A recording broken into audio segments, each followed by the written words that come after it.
I want to speak to you today about 7 issues that scuttle you from the inside. I am Dr. Lalith Mendis. I am the director of Colombo Empathic Learning Center. This is a talk good for parents as well as kids. The first issue is that you feel poor, whatever you have. Your demand is more than your supply, and you may even have an entitlement nature, always feeling not enough and unwilling to be thankful in your attitude. And the solution to this is, blessed are the poor in spirit. That is to say, they know they are needy, but they also know that it can be supplied. Second attitude from inside you that scuttles you is that nature of mourning, being wounded and cannot be consoled kind of nature, long harboring grief without coming out of it.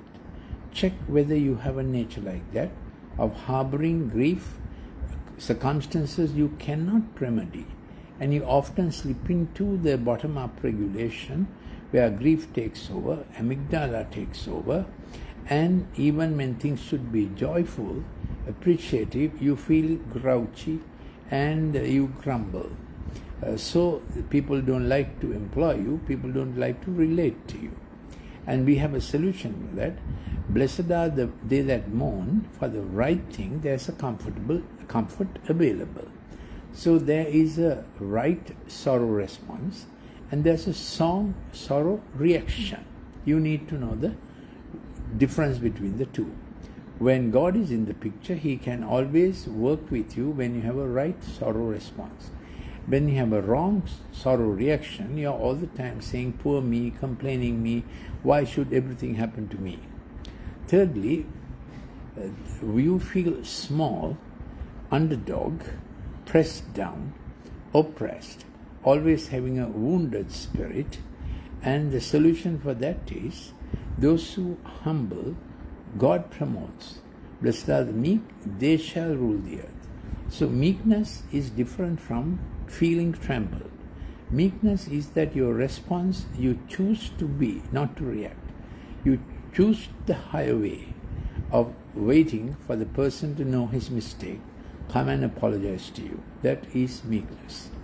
But when you are all the time feeling trampled, offended, unjustly treated, there will be a lot of gas around you, hotness around you, and people will say, you are a little like Mimosa pudica, the plant that folds up for any little touch. So people will not like to relate to you or do work with you because you easily fold up and all your thorns are up. Fourthly, the nature that we need to be concerned is a nature of being greedy and trying to get more than what we ought to get and more than what we can consume. So that's the greedy, avarice nature, fighting for it, competitive. It comes out like that. So the solution for it is, blessed are they that hunger and thirst for the right thing. You can be filled. Otherwise you get a discontent nature. How much ever you have, it's a complaint that comes out. When there should be an appreciation, what you give out is I didn't get what I deserve. Then people don't like to work with a personality like that. Fifthly, you need to take care that you don't fall into diverse kinds of attractions and distractions that ultimately harm your character and reputation. So it is good to keep pure, keep your motives pure, keep your body pure and not get entangled in this, that and the other. You demean yourself. So that is a good advice to follow. Then sixthly, you may have hostility coming up, anger reactions coming up for slight things, and from a past source of anger flare-up. There's a flare-up point. It's almost like coals under the ash of a former incident. A nature like that, people don't know when you will flare up. You're always like a matchstick waiting to go on fire. And the promise is, blessed are the peacemakers, for they shall be called the children of God. So you can make peace rather than hostility.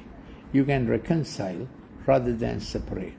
To make sure that your words are reconciling, that your words bring harmony rather than fighting of each other.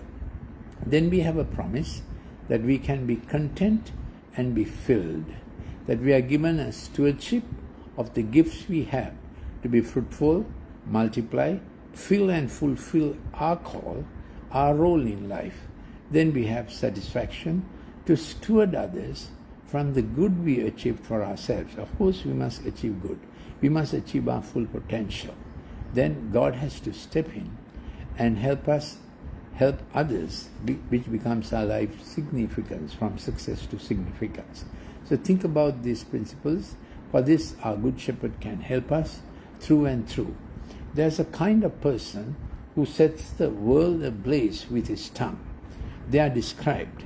They walk the earth and beyond in their arrogance, conceit, and in their boasting. This is how it is so ably described and well described.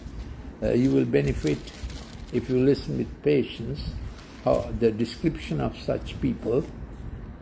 Let me quickly read it to you so that we avoid this kind of pitfalls that go against us, and it lingers in us and gives us a bad taste of the bad experience we had.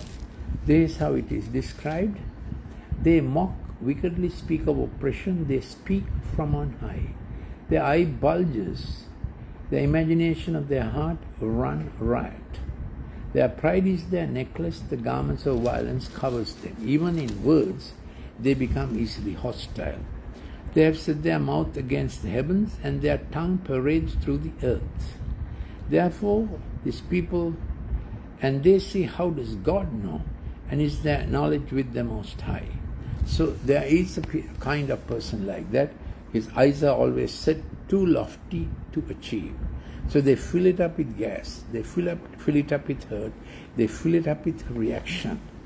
So we don't want to be like that, isn't it? We have a Good Shepherd that helps us get the best He meant for us in our life. So we do not have a gap between our expectation and our reality. We work towards that expectation getting fulfilled in every season in life. So for every season, there's a new branch and a new reach of height that the Lord wants us to have, the Good Shepherd wants us to have. And for that, we have to put our root deeper. Deeper, higher, wider our influence. That's how the Good Shepherd fashions our life. You can have him in his life. I'm Dr. Lalith Mendis. I was batch top in every exam in the Colombo Medical Faculty, and many parents come to me with kids.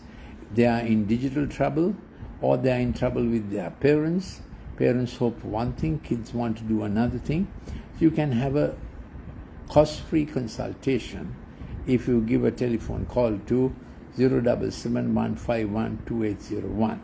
If you want screen clips like this on these subjects, or on the screen brain balance on which I often lecture, you can send a WhatsApp to 074-211-5011. Thank you for listening. We will join again for a broadcast tomorrow.